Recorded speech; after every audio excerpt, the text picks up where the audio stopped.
Le Nova Club avec Thundercat, ça va bien? Ça va bien. Ah voilà, il a fait des progrès en français depuis la dernière fois qu'on l'a vu. Thundercat avec nous, à la veille du concert à la salle Playel, mais pour le coup... Qui sera le 18 mars, mais cette émission est diffusée un peu plus tard. Voilà, et à quelques semaines à peine... la sortie de son album, voilà. Le prochain album. Donc distrait, hein, Distracted. Voilà, mais forcément, on a envie déjà, avant d'évoquer un petit peu ce qu'il pouvait écouter musicalement, on a forcément envie de savoir pourquoi distrait. Why the title of the album, Distracted? You've got to ask. I guess it's a bit. I guess in a way, this is just how I feel right now. Yeah. You know, I would think that a lot of the time that's what the albums get named after, how I feel a bit. Mm-hmm. You know. So why are you distracted right now? I'm sure you guys have the internet like I do. So the politics and the there world. is many reasons. Yeah, it doesn't take much. Yeah, no.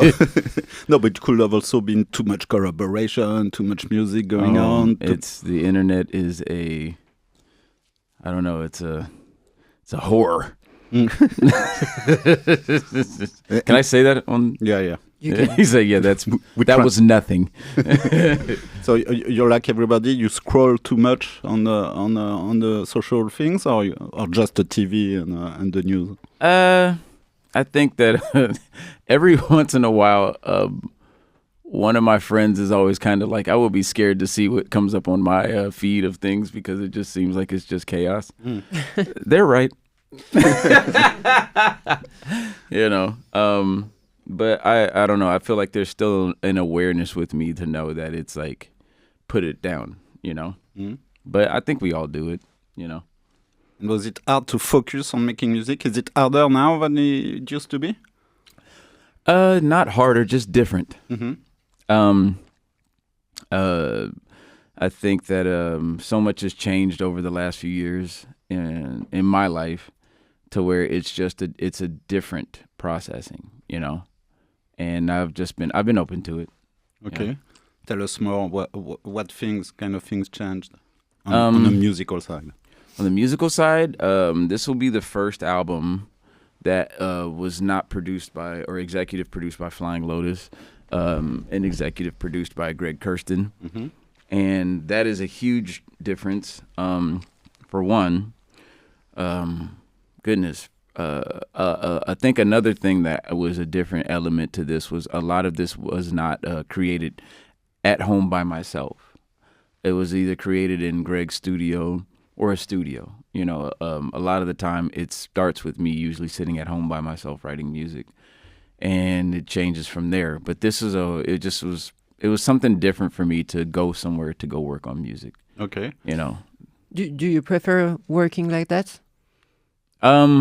I don't know. I think that it's very similar. It's not. No. It's not similar. It's just it's a different choice. Do I like doing that? I do. I do like the idea of going somewhere to work. You know, it almost feels like I leave the house and I get, I put on my hat and I go. Yeah. You know, to the office. Yeah, yeah. It's a different perspective. Yeah, I dig it, and it also does help with the focus. Yeah, you know? that's what I was thinking. You're in a mood work.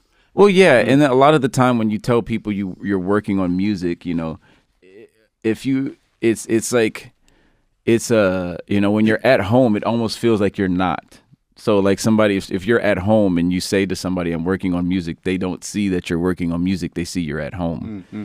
And from that to like working in the studio, it's kind of like once you see that, it's almost like you have to work there.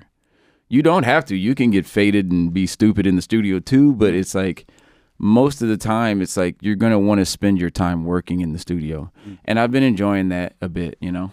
Okay. You say executive produced by Flying Lotus or Craig Kirsten. Mm-hmm. Do you mean like in a Hollywood way, or is it like a producer like like in a real no, we're not playing any of those games over here. No, but you said the executive word, so. Well, it's like, I mean, again, you know, we live in a world where, yeah, it's a bit weird when it comes to stuff like that, but that title exists for a reason. You know, it's not some guy that walks in and goes, yeah, cool, sounds good, and then walks out. No, it's not that. That's just that's what we've been witness to for a few years of different people. But no, these are real musicians. You know, Flying Lotus and Greg Kirsten.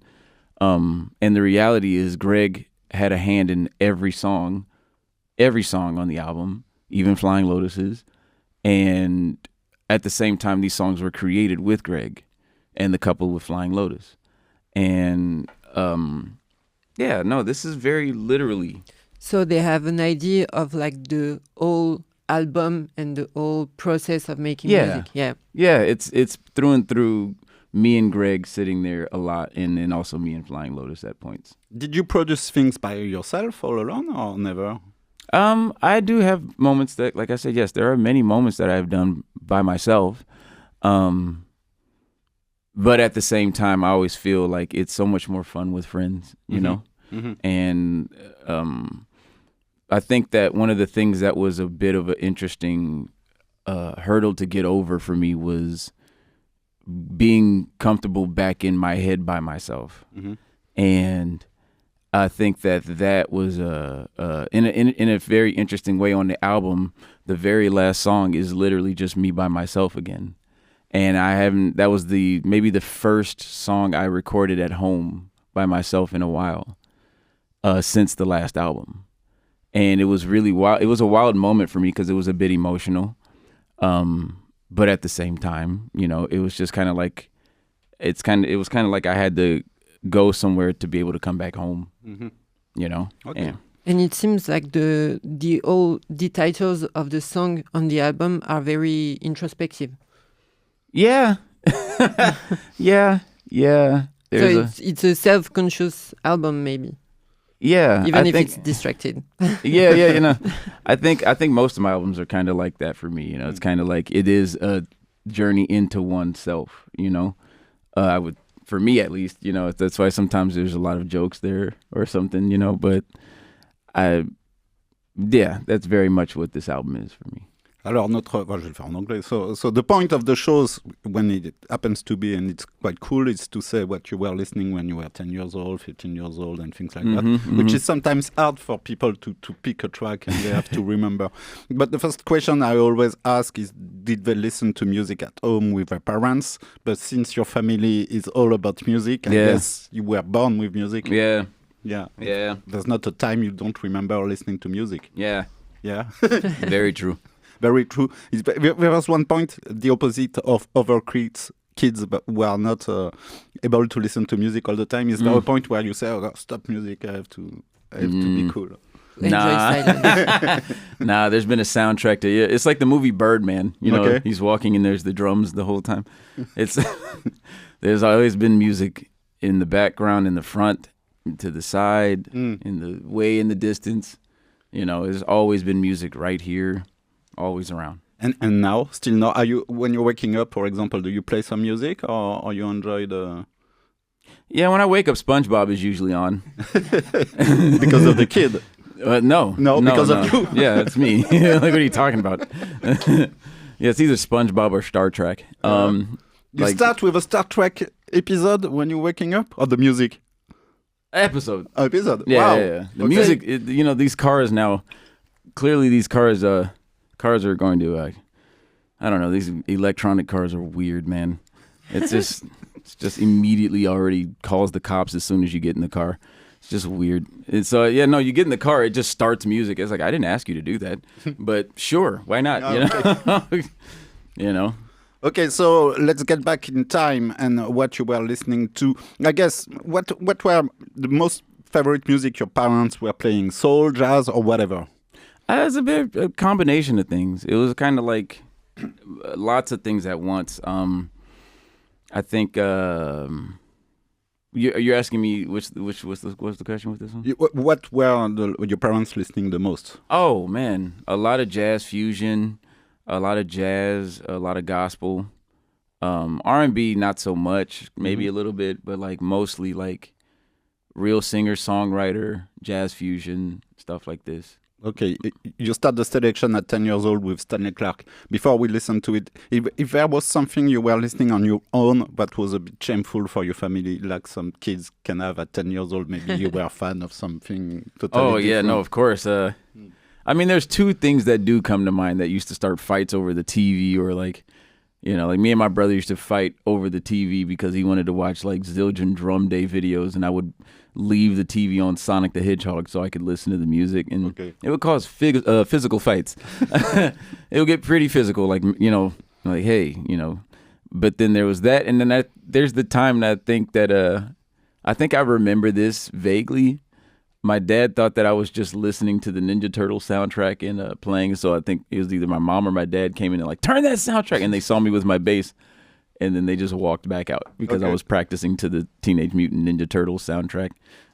Good parents. Then. Yeah. So SpongeBob was not a guilty pleasure. SpongeBob didn't exist at that time. Right. But I appreciate the compliment of how young I may appear. I've been told that I'm very youthful.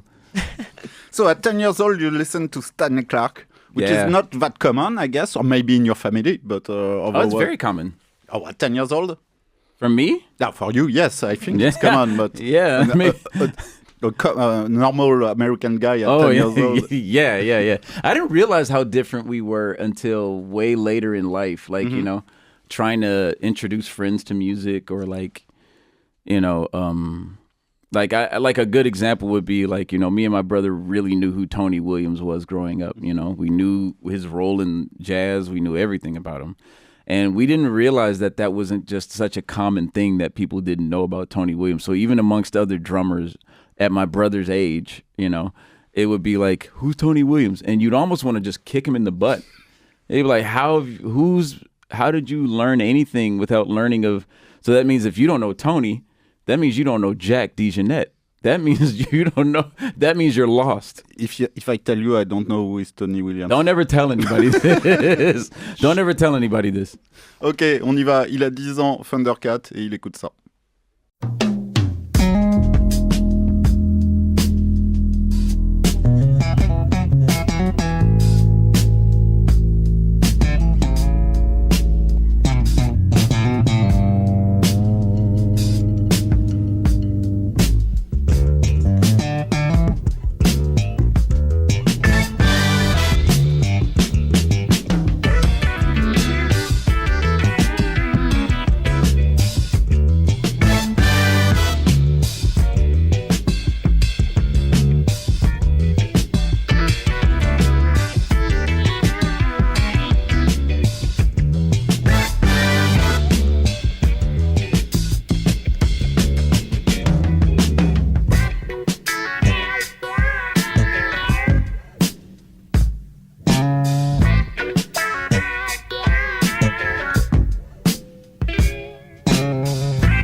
Stanley Clarke et le morceau Silly Putty, sorti en 1975, donc avant la naissance en l'occurrence de Thundercat. Il n'empêche que à 15 ans, c'est un des premiers bonhommes avec lequel il va travailler. You made a tour with Stanley Clarke when you were 15, 16 years old? That's actually, interestingly enough, it's my older brother that toured with Stanley Clarke. Okay. And I feel like there's something special to be said about that, because there's a part where I think that Stanley Clarke and George Duke hadn't toured together for years. And I mean, one thing they were known for was the Clarke Duke project, you know? And I think when my brother started touring with Stanley Clarke and George Duke, it brought them back together, you know? And I got the chance to play with them on a couple of occasions. I didn't tour with them. Okay. But yeah, like the moments that I did have on stage were like, it was insanely overwhelming, you know? It's just kind of like, you spend so much of your life listening to this music, and then it's just like he's looking me in the face like, what did you learn? And it's just like, I almost peed on myself, you know. But it was pretty awesome. And with Stanley has very much been very involved in my family's life since we were children, and it's like he's actually putting a new album out. I think it just came out or it's coming out this month. And there's a photo in there. I never would have expected that, you know, like again, like things get lost over time, like photos or like, you know, the moments. And there's a photo in the book of he reminded me of he's like, you remember meeting me? And I was like, yeah, kind of, you know. And he's like, there's the photo of us when I was a child in this book. And, I was like, oh my God, I can't believe that you found this photo, you know? And I don't know, it's like he's just always been there, you know? So that even the moments where I would play with Stanley and, you know, my brother, it was awesome, you know? And I don't know, it's like, I don't talk about it very much or often, but it's like my brother's work with Stanley Clarke is absolutely amazing, you know? And to see it, you know, it just would be like, it would be crazy to see growing up, you know? So the first gig you were really played were with Suicidal Tendencies, or you did some gigs before? Oh no, yeah, I had been working already as a musician. So as a teenager? Yeah, for sure. Like you say, like it's normal. Like everybody is doing music as a teenager. It's weird. Like things I didn't realize were such a weird thing until I got way older. I think. Again, me, Kamasi, Ronald, and Cameron, we used to go around town doing gigs together as the Young Jazz Giants, and our friends would play with us. Terrace would play with us, or Ryan Porter would play with us, you know. And you know, it's like Kamasi got a car before all of us, so we would all pile in his Mustang and go play at some bar, or go play, but it would be funny calling us to play because, you know, you would think that you were getting this band that was going to be like a DJ. So they, you know, like people walk up to the DJ booth, hey, it's my wife's birthday. You think you can play Prince? And, you know, somebody will walk up to us and be like, hey, man, you guys know any Michael Jackson? And then Kamasi would be like, yeah, absolutely. And he'd turn to us and be like, Giant Steps. It would be pure comedy. We were just out of pocket, but it was kind of, we knew that we were going in a direction, and it, you know, was not to be shaken. I think, you know, growing up under like Reggie Andrews was very important and key to like the severity or seriousness to which we took our music, you know. But I was before I was in Suicidal Tendencies, I would be playing around Los Angeles. You know, I would go be playing in somebody's band. You know, I'd be growing up in the LA experience. You know, it's like you know, sometimes you go audition for something. You know, you get called to go do something. Somebody can't do this gig, so they're calling you to sub out or something like that. That was kind of like. That was my upbringing, along with growing up in church and also playing with the again. Well, I was part of it was, you know, it was a little pop band, a little weird boy band. Which one? It was a band. I think it was a band called No Curfew. It was like No Curfew. Yeah, it was like, you know, we're out late before 18. Nobody can tell us what to do, and it was like, yes, they can. And how was it to experience that as a teenager? How does it feel? Did you still enjoy your childhood? Yeah. Oh, man. Oh, yeah. Traveling, it felt like Home Alone. It was like, when Kevin's family left him at the house and he just started doing some straight just debauchery. It just was like, I was like, as soon as I left the house, pants around my ankles, just wow! Like, and your parents were approving that too because you were playing. I was a good kid. Yeah, you were. But you did early in your, like 15 years old, you were in a boys band in Suicidal Tendencies and you were playing jazz with older people. Yeah.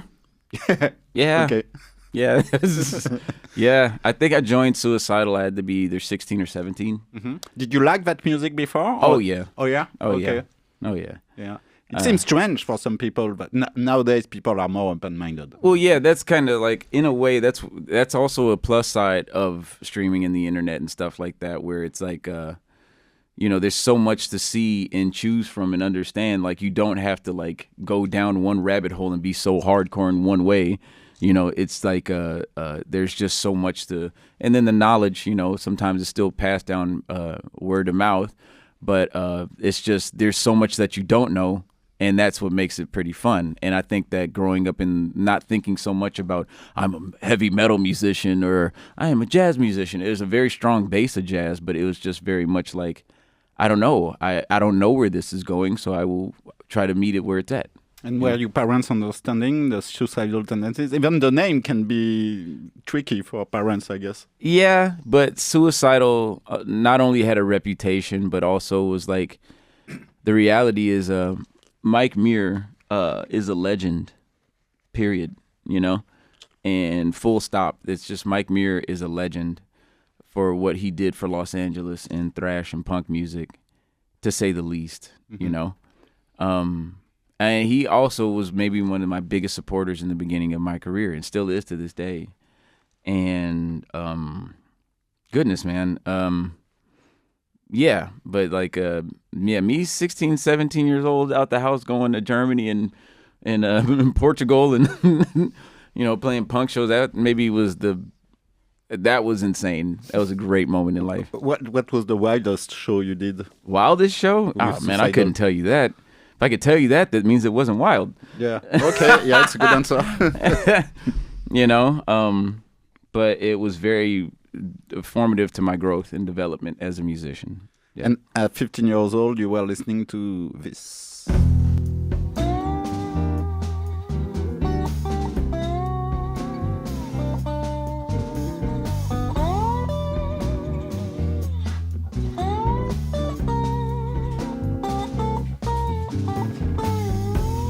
Driving faster in my car, falling farther from just what we are. Smoke a cigarette and lie some more. These conversations kill. Falling faster in my time to take her home. Her dizzy head is contemplated. Time to take her ride. It leaves today, no conversation. Time to take her home. Her dizzy head is contemplated. Time to wait too long, to wait too long, to wait too long.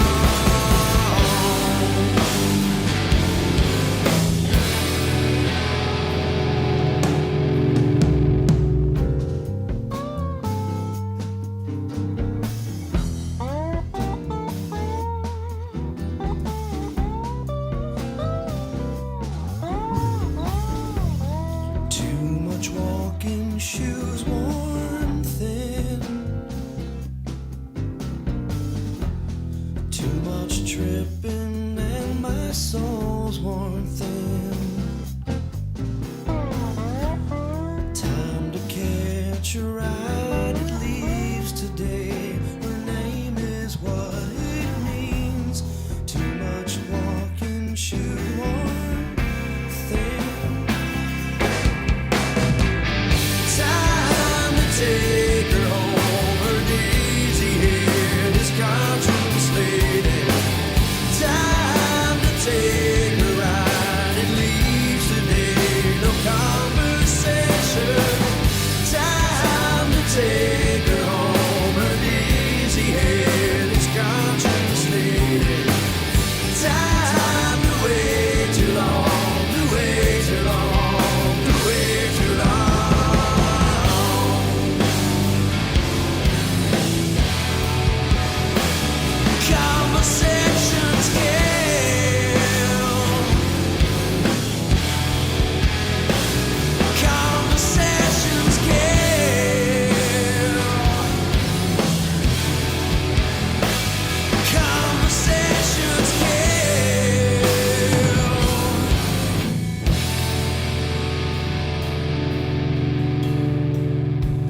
ship will fly just like it always does. Fly away, the funk will survive just like it always does. Funk away, funk away. You'll be here, holding your heart in your hand.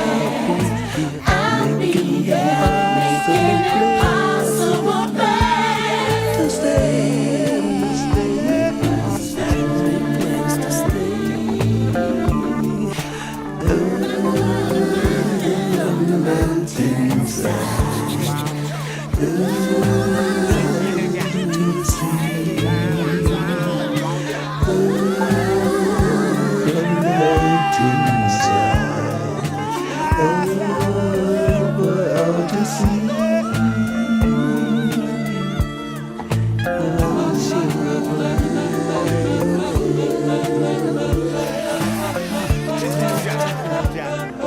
The mothership will fly away.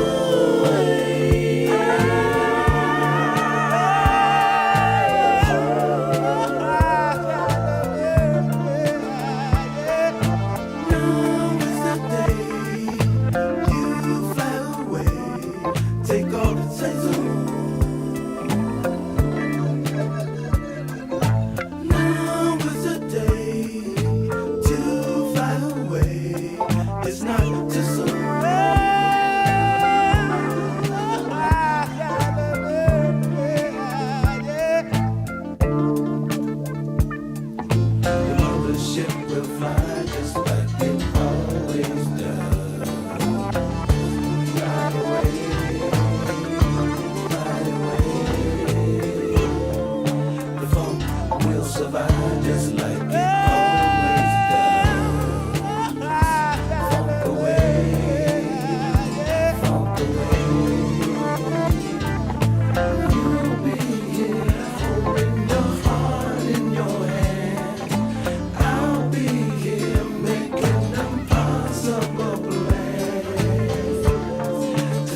finds his way to the others or to hell.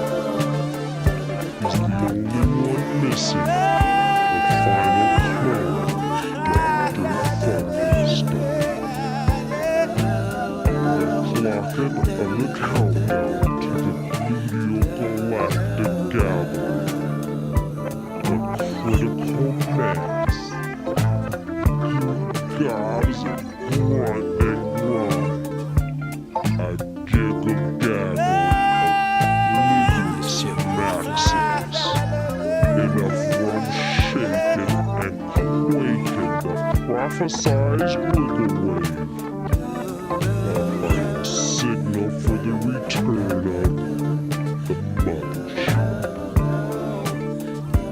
Hey, bro, do you think I could be funky? Les goûts variés de Thundercat qui est avec nous, d'abord Stone Temple Pilots et puis un instant George Clinton. First Stone Temple Pilots, it's hard for me to say. You were saying Of the Air, that was the soundtrack of what the sound in LA in the mid-90s? Well, I think not just LA.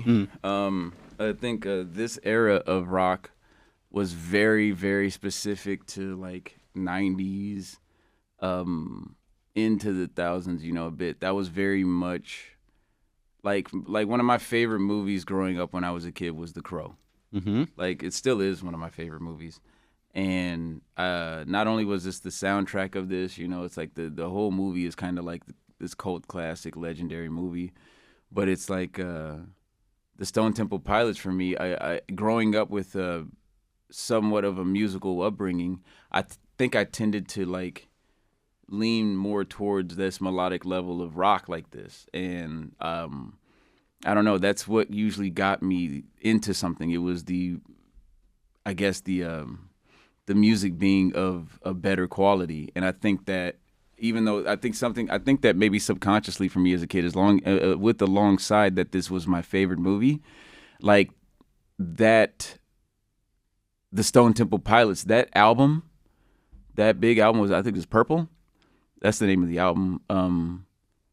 It was like, man, it was the soundtrack of me in middle school, you know? It was like one of my favorite albums. It was like I had my friends that loved this album, you know, and there was only a few of us. You know, it's like everybody's like, yeah, everything is always kind of like all together now. But when I was in school, it was like there was like 5 of us, and we all like Magic the Gathering, anime, Spawn. We loved Image Comics. You know, it was all like there's like a little group of us that were just. And it still inspires you. Yeah. Yeah. You still have the Spawn #1 and things like that? You've got all the Spawn, some of them are pretty expensive. You got all the 300 and plus Spawn? Oh, man. No. Not all, not the whole shebang, man. But they've done some really nice compendiums and some bigger books that's tight to, you know. But yeah, no, I still have all of my comics and cards. And you still I buy comics every week. Oh, yeah, man, I'm cooked. We get cooked. We get destroyed, don't we? They make 20 covers for one comic now. Yeah. And you don't like that? No, the comic isn't always so good this time. You know, it's like, you know, it's like the cheap tricks almost. You know. So you don't buy anything anymore? I do. No, I still. Yeah, it doesn't mean I don't. Yeah, still very much cooked. George Clinton juste après, qui a alors peut-être. Bon, tu me diras, il y a un côté de l'excentricité de Thundercat aussi qu'on peut retrouver un petit peu dans George Clinton. You have some kind of eccentric part of you that I think kind of match, well, not match George Clinton eccentricity. Yeah, it's impossible to match, I guess. But oh yeah, that's. How did you discover that? As a young guy too, or later on? Yeah, no, I discovered George Clinton later on a bit. Again, growing up in the 90s was like, we had rap music and all this stuff, and George Clinton was heavily sampled. And I think, again, here's that thing again, growing up in the type of household I grew up in, it was kind of like gangster rap and all this stuff existed on the radio, but there was always like this undertone of it being like, man, that ain't even the original record. You know, it was like, it'd be like, huh? You know, I was like, what does that mean? And, you know, my parents would, anytime they'd hear something on the radio and they would hear like, oh, you like that song? My dad would go buy the album and then show me the real song. And I'd be like, oh, they didn't even change anything about the song. They just took the whole song. And it was like, in a way, it was very eye-opening. You know, I was kind of like, we live in the Matrix. Everything is a lie. You know, and it's true, because then, you know, there's those moments growing up, and then the older me, where it comes back around again, where I meet the Sa-Ra Creative Partners, a trio of cats from everywhere from New York to Los Angeles. And I remember sitting with Shafiq Hussein, and Shafiq would sit down with me and just sit me there and play me records that he knew he was like, sit down. He's like, Yanni, I need you to listen to this. And I'd be like this. I would just sit there and I would trip out. And I think that was one of another formative growth for me, was sitting with Sa-Ra, but more so Shafiq Hussein, who just would show me these records. The original. Yeah, man. Did you met Bootsy and maybe you walked with them, I forget, but did you met them? And Yeah, I met Bootsy. I think I remember the first time I met Bootsy, I was with Erykah Badu, and I met Bootsy at his Hard Rock Cafe in Cleveland. He has a own rock art book. Yeah. Okay. Yeah. If it's still there, I believe it is still there. And I remember because I was tripping out because all of the glasses, the boots, one of the basses was in the window. And I just was standing at the window like, oh, my gosh. And then, you know, meeting his wife and him, and it was just awesome.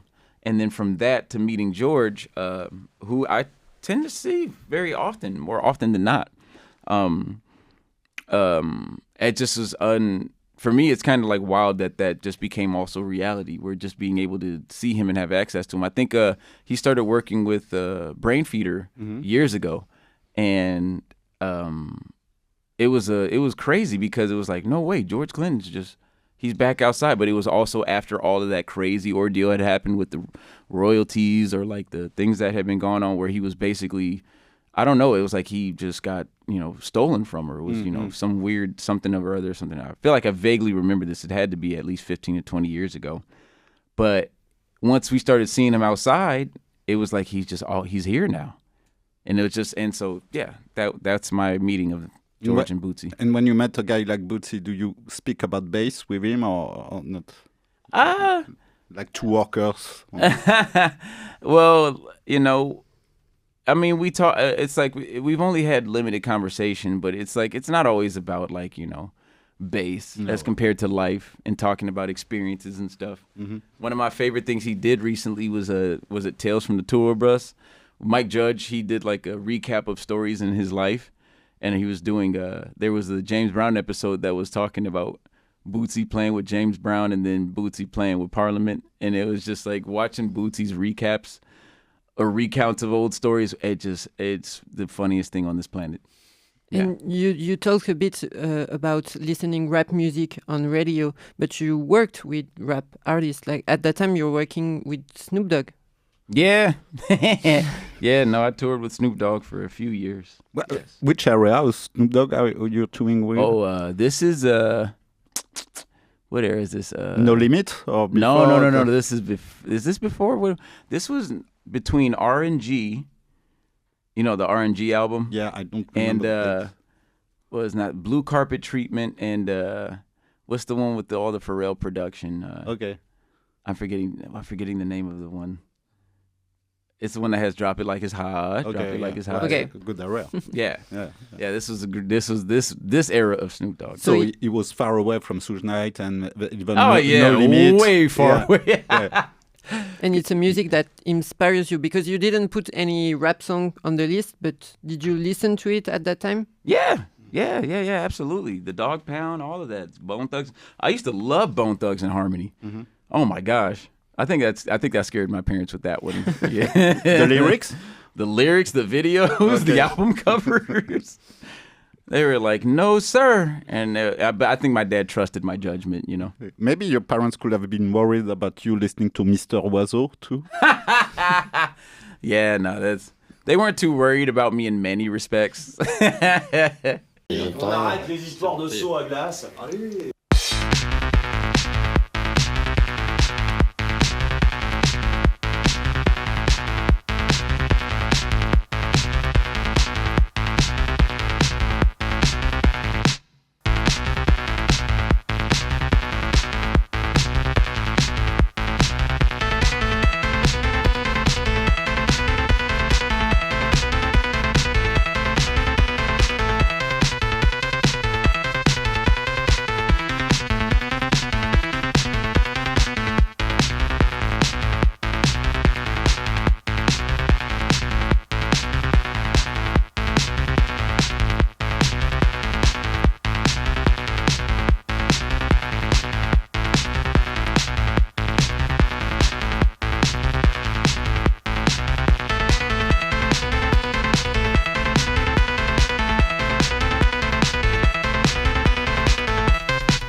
Je m'attendais pas forcément à le trouver dans la liste, quoi, qui va avoir une connexion avec Brainfeeder après, plus tard. Hein. Quentin Dupieux, Monsieur Oiseau, dans la liste de Thundercat.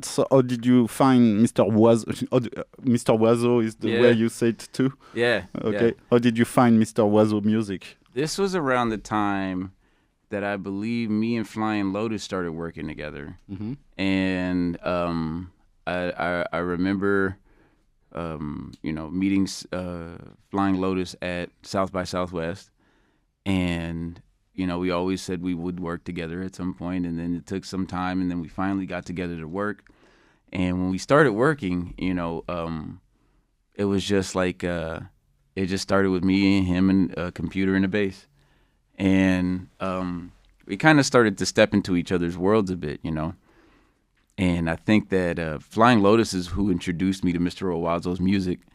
And very early on, seeing this music, it was just mind-blowing. It still is. Mm-hmm. It still is, And did you meet him? I don't think I met him personally. He's a director. Yes, of course. And the way he does music, I think it's pretty cool that you are a real musician and you really dig a producer like Mr. Oiseau, which didn't give a shit about music. He didn't care, man. Yeah, he enjoys it, yeah. Of course, but he does it like that, It's like in 10 minutes he does a track.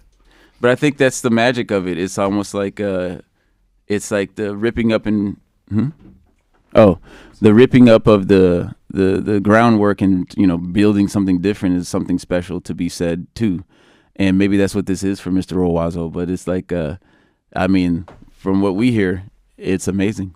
Okay. And do you listen to other French artists at that time? At this time, you knew he was French. By the way? We knew it. Yes, we definitely knew Mr. Owazo was French.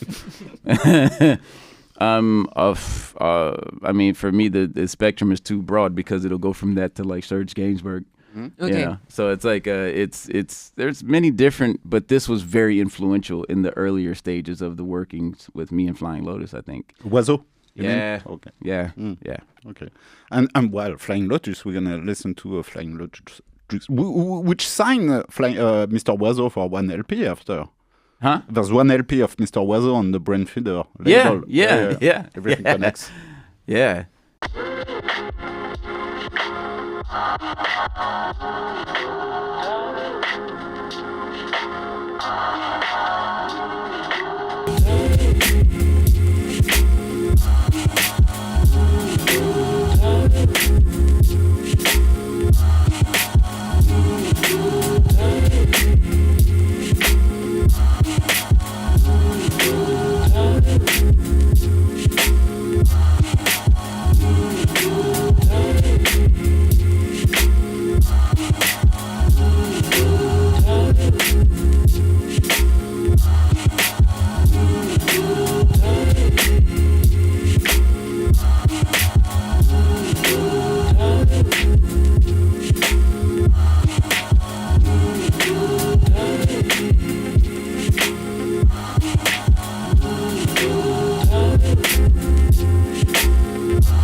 Flying Lotus, donc le choix de Thundercat qui est avec nous. We can also talk about the new LP, just in a way is that you collaborated with Flying Lotus. Yeah. And now in your LP you have a lot of collaboration with a lot of people, which, if I'm not wrong, was not the case on your first LP. There's a lot more open room. Yeah, it was more of a conscious decision, I think, too, in the beginning. Me and Flying Lotus shared that sentiment that it was like it needs to be just me, you know, at least the best representation. And I didn't shy away from it. I just, you know, I was like, okay, you know. Yeah, but it's good to be alone. I mean, it's good to be able to do it all by yourself. Yeah, yeah, it's important, I think. So why do you need new voices and things like that to open your music? It's not that they weren't there. I think Erykah Badu sang on the first album, and some of the songs, Shafiq and Omaz from Sarah were on the album. But it wasn't meant to be so pronounced, you know. But I don't know. I think I've always, again, for me, collaborative work has always been a very awesome part of the process for me. So you grew up like that. Yeah, yeah. I grew up playing music with other people, but I also, as you said, I do realize the importance of doing it yourself or having like something that's just you. Yeah. It's easier when you're on stage if you have to sing everything. Yeah, it's got to be you. You know. Who's Scott Kenzie, right? We don't know who he is. Scott Kenzie is a legendary musician from Los Angeles. He had a group called Tribal Tech back in the 90s. He's just once you hear this song, you will understand who Scott Kenzie is. Sorry. Let's go then.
Scott Kenzie. Are you able, Thundercat, to, there's the blind test thing, also the blind date, like you don't know which date. I play you some music and say, so which date is it from? Is it easy, or do you for me, it could have been like a 70s track, but you know what I mean? This song? Yeah. Would I play this for a blind date? Blind date is not the right expression, of course. Yeah, no, maybe But you you could also, though. Yeah, she'd probably get out the car. No, I mean, I didn't express myself, not a blind test. David meant, like, can you recognize the dates, the period of the music when you listen to it? Because he says, like, it could be a 1970 music. This one. Sometimes. But I think that music of a certain nature that is of this quality is timeless, which is why it feels like it could have been made back then or sounds like the music of the future. And that is exactly who Scott Kenzie is. But you recognize that the sound that could not have been done in the 70s? Yeah. But I mean, I think maybe to the untrained ear, it may turn that way. Do you think you're an LA guy? You grew up in LA, you still live in LA, you love LA, or you could have moved? Nah, I'm a LA dude through and through. Did you watch the show I Love LA?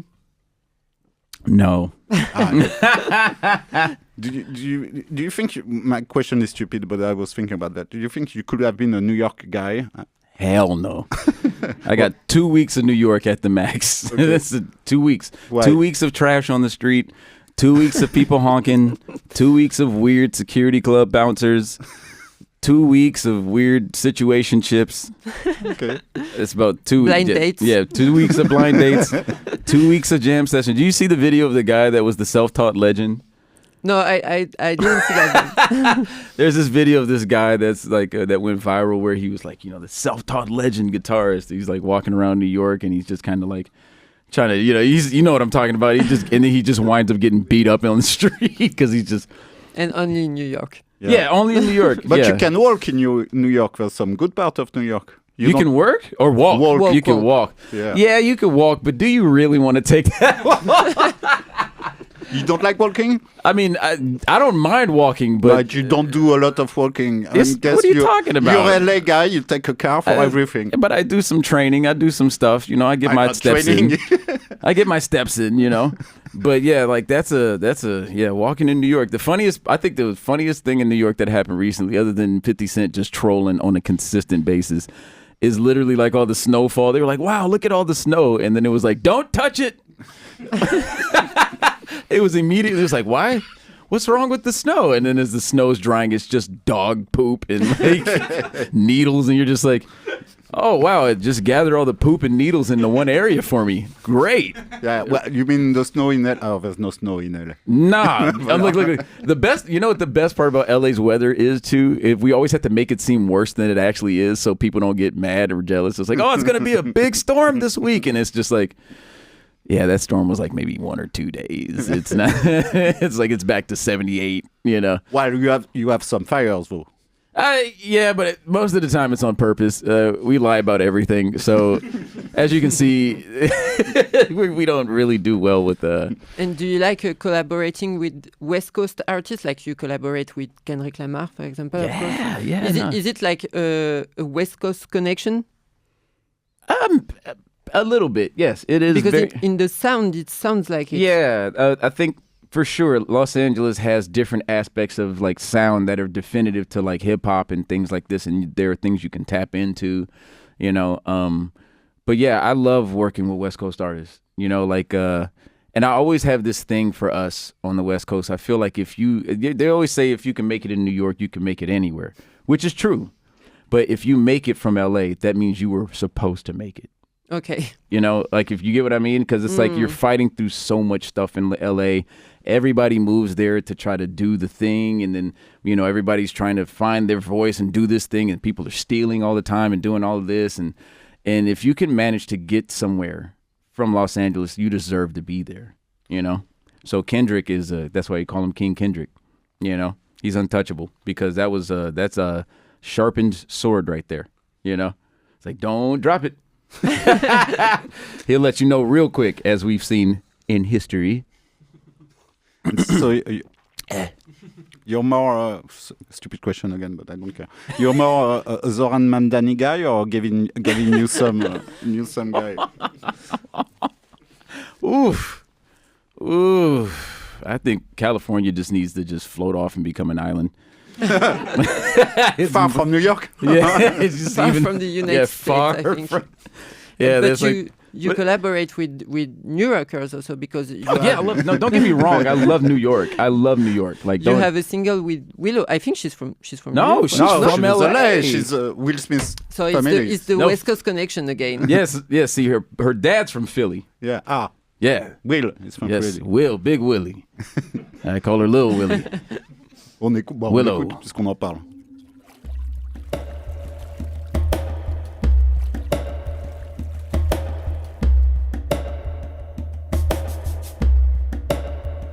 I'm trying to learn to tread in your waters. Don't let me down, please. 'Cause I wanna swim forever, surrounded by your love. Baby, I need you to hold me, 'cause it feels like I'm floating. Just hold on a little longer until we reach the shore. Baby, your love is keeping me warm, because the water's so cold. Just don't let me go. Baby, I'm trying to hold on to you. Can you calm the storm raging in my soul? Two can carry on. Without you, I'd be lost.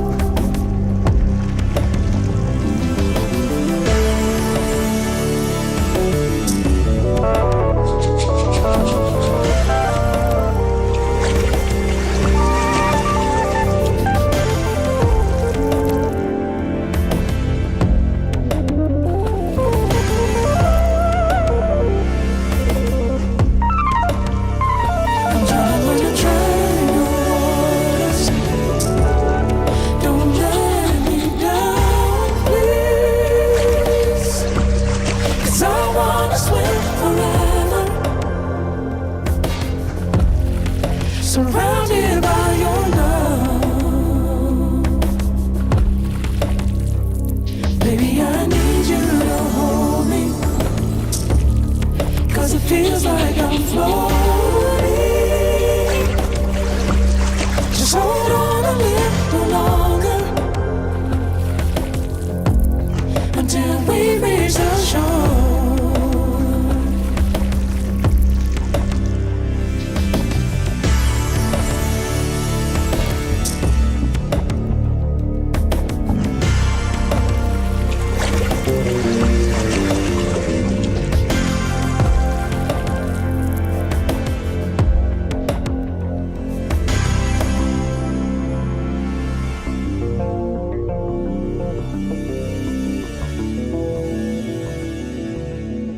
Parmi les featuring de l'album de Thundercat qui sort le 3 avril, il y a ce morceau avec Willow, which is a brilliant talent. Willow is a brilliant talent. Absolutely. Absolutely. And she's, well, maybe you don't want to answer that, and I can understand, but she seems to be the only sane member of the family. Maybe it's too far for you. I honestly, her family to this day is inspirational to me, you know. No matter what anybody would ever have to say about them, I don't see anybody else sticking like glue, and it's like, nobody's marriage is without its complications, and it's easy for people to point the finger when everybody, is not in the same situation or doesn't understand what their life is.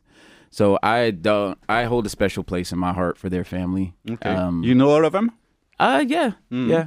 For the most part. But Willow is the most talented at the moment.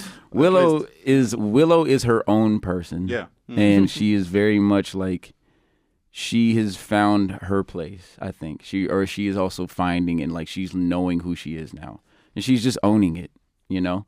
And the time I've spent with her is been awesome, because it's a part where I get to learn. I ask her questions, you know, I ask her dumb questions too. But I'm also like, I'm just fully aware. I've known her for quite some time. So anytime I ask her stuff, I'm always kind of like, my eyes get all big, you know, because it's like her perspective of stuff is like, she has a different mechanism, you know, she does. And it's like to see it in motion, I just kind of go, I get intrigued, because it's like, you know, it's never what you think it is, you know. And maybe you recognize yourself in her because she started at a very young age too. Yeah, I do sometimes. I see more richer. I guess. Way more richer, sir. Oh my God. But yeah, no, it's like, no, I see a, you know, that sounds a bit weird to say. I see a bit of myself in her. Not that weird. That's the worst. Good Lord. Of course we are in France when I say this. No, it's like I see a lot of, I do see a lot of like the person that I've been at different points. I see her, and I'm always kind of like, I've never wanted to do anything other than to contribute to her life, you know, and like figure how I can, you know, what can we, you know, that's, and in this moment, I think this is one of my favorite songs that I've ever done in my whole entire career. Mm-hmm. And it's something about it that, again, like, it just feels right, you know? Did you met, of course, you met everybody you worked with on the LP, but did you work together in the studio? If there was a rule like that, or sometimes it was files exchanged from computers to computers? No, it was in the studio. Yeah, everything was in the studio. Yeah, this was in the studio together. Yeah. I guess it changed the dynamic. Yeah, like we were saying earlier, it's like being able to go to work, it was very focused, you know? The last track you choose is one recent track, which was one of the great LP of the last month, which is Génial. So the combination of, well, I say it like that, I don't know if you say it, the combination of Karyam Riggins and Live E. Yeah. This is what you choose. Yeah. Gina. Yeah, Gina. Yeah. You like that? I love that album.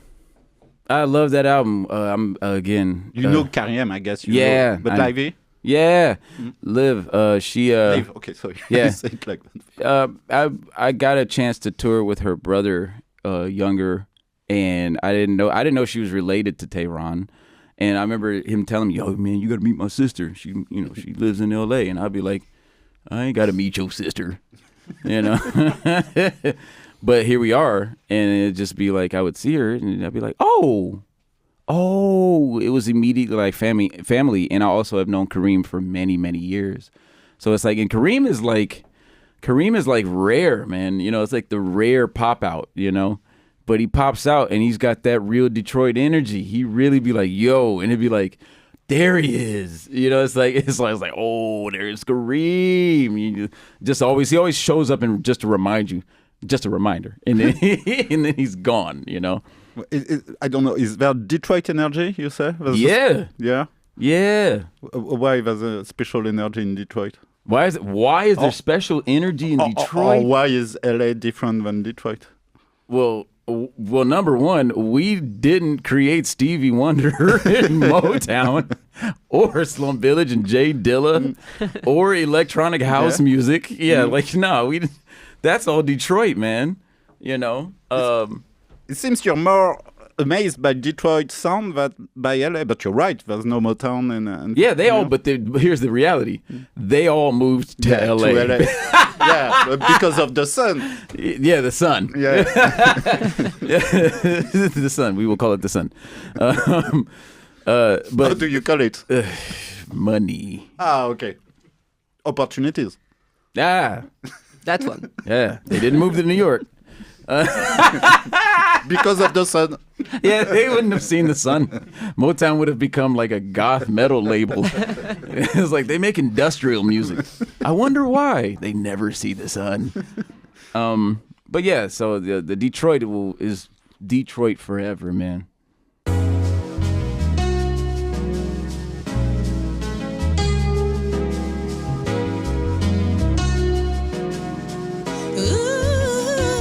If it ain't special, then I don't want it.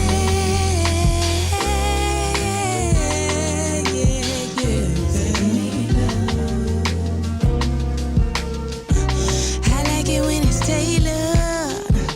I like it when it fit me. Am I in the wrong key? Right. I like it when it's tailored.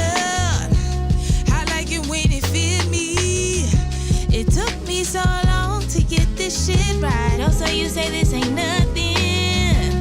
Oh, and I ain't never seen these. Don't make me regret standing by your side. Cause if you don't make it special, then I don't want it.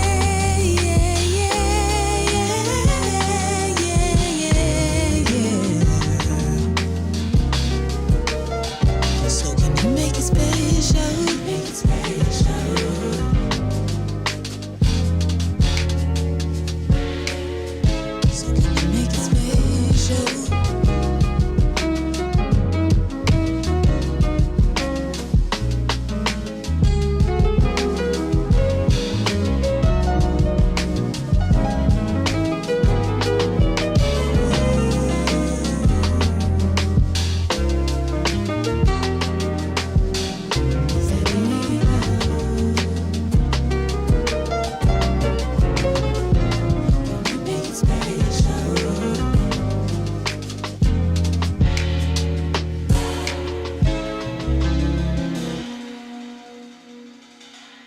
Gina à la rencontre de live donc de Karyem Riggins. Thundercat qui est avec nous, l'album il sort dans 15 jours. Demain soir il est à la salle Playel, donc bon, le temps que vous écoutiez cette interview, le concert s'est passé.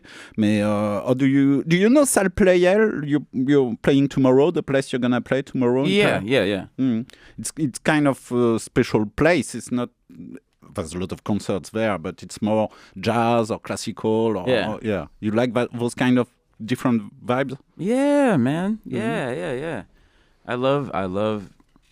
You mean the club or the different vibe of like a. Like the room and the sound. The sound of the music in Salle Playel. I played there before, right? You played there before? Yeah. Okay. Yeah, it's amazing. Mm-hmm. And did you prepare something special for the show? Tomorrow night? I will bring a live tiger on stage and I will fight him. Okay. What else? And that's not your ex from Detroit. Not my ex from Detroit. Wow. Good timing. Yeah. Do you like to play everywhere, like from festivals which are really popular now, or you prefer a closed room with? I think that they're two different energies entirely, and to be honest, I like because I grew up playing in small rooms. It's always so much more fun because it's just so much more intimate, you know. And it's different on live on bigger stages a lot of the time. Sometimes things get lost in translation, or you always have somebody with a camera shoved up your butt. It's just kind of like, you know, it's like they're immediately trying to stream it, putting on. You know, it's like it's got to be your best performance, and you know, and it's like it's cold. It's like 3 degrees on stage, and you better be playing just as fast as you would in the heat. It's just like sometimes the bigger stages are so much fun because there's a different aspect to them. You never know what you're going to get. You may get like a full-on crowd, like mosh pit. You know, it's just it's the energy is completely different. But personally, I do love playing like more intimate shows because, you know, the room it's almost like it's perfect for playing. You know. We know. Yeah. Merci beaucoup. Hey, merci beaucoup. Merci Thundercat. À bientôt.